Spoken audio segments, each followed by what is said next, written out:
Saya bacakan satu-satu. Sekarang pendapat mazhab Hanafi. Imam Abu Hanifah yang wafat tahun 150 Hijrah, seorang pakar, ahli Al-Quran, ahli tahajud, 40 tahun wudunya tidak batal-batal. Ini luar biasa. Sampai yang memandikan jenazahnya berkata, kamu telah membuat sulit kami para penerusmu. Maksudnya, beliau mengerjakan amalan yang sulit untuk ditiru. Sulit ditiru. Kita sehari aja sulit menjaga wudu supaya nggak batal. Ini beliau ini bukan nggak pernah batal wudu lagi. Itu selalu jaga wudu selama 40 tahun dalam hidupnya. Ya, dan seringkali bahkan isya sampai ke subuh itu nggak batal. Ya, nanti diteladani oleh Imam Syafi'i salah satunya. Imam Syafi'i pernah nginap di rumah Imam Ahmad bin Hanbal, dijamu makannya begitu rakus. Rakus, anaknya protes. Katanya imam, katanya guru, kok makannya rakus? Masuk ke kamarnya, malam-malam diintip oleh anaknya Imam Ahmad bin Hanbal. Begitu diintip, bapaknya sedang tahajud. Imam Syafi'i sedang tidur, kelihatan tidur. Anaknya bilang lagi, bapak, katanya orang alim, katanya guru bapak. Kenapa bapak sholat tahajud? Ini malah tidur.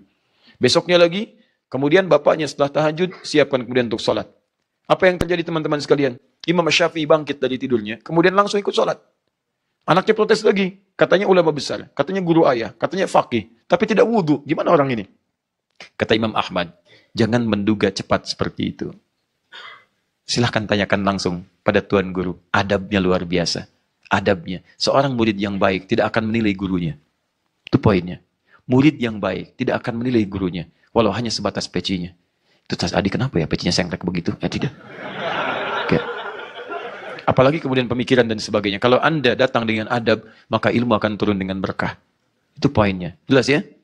Maka minta anaknya bertanya. Begitu bertanya, Syekhna, kenapa Anda terlihat makan begitu nikmat sampai melebihi batas-batas yang biasanya para ulama tidak melakukannya?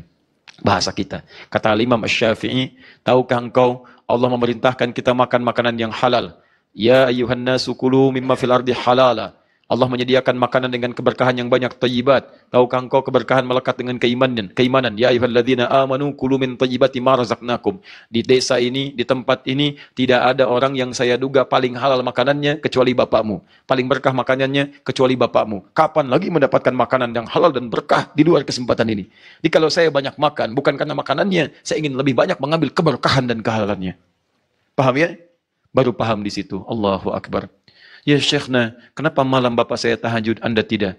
Kamu jangan melihat dan menyimpulkan dengan kelihatan mata sekilat saja. Bapakmu sholat tahajud, pahalanya untuk dirinya. Aku malam tadi mendapati sekian banyak persoalan yang ditanyakan oleh umat. Maka aku pikirkan pada saat itu sehingga mengalahkan keadaan tidurku dan melewatkan kesempatan tahajudku. Aku memikirkan menjawab persoalan-persoalan fikih. Datang ini, aku jawab. Datang ini, aku jawab. Sholat tahajud untuk pribadi, masalah fikih untuk umat. Ibadah sosial lebih banyak pahalanya dibanding ibadah individual. Kalau umat dapat jawaban mereka mengerjakan, maka saya dapat pahala dari setiap amalan umat itu. Bapakmu pahala untuk dirinya sendiri, aku mendapatkan pahala lebih daripada apa yang bapakmu peroleh. Allahu Akbar, baru tahu. Ketiga, Syekhna, kenapa bapak wudu, Anda tidak wudu lagi ketika bangun? Karena wuduku nggak batal. Aku dari Isya sampai subuh, wuduku nggak batal. Karena itu aku bangkit kemudian untuk menunaikan bagian dari ibadahku dan salatku dalam keadaan wudu terjaga. Teman-teman, itulah Al-Imam Asy-Syafi'i. Jadi jika ilmu Anda belum sekuku Al-Imam Asy-Syafi'i, jangan banyak menilai Al-Imam Asy-Syafi'i. Juga imam-imam yang lainnya. Nanti kita akan lihat. Dan aneh kalau ada orang kemudian mengikuti pendapat Imam Asy-Syafi'i atau berkhidmat atau kemudian mengikuti pada tuntunan Imam Asy-Syafi'i tapi beda kemudian bagian-bagiannya dengan keterangan-keterangan beliau.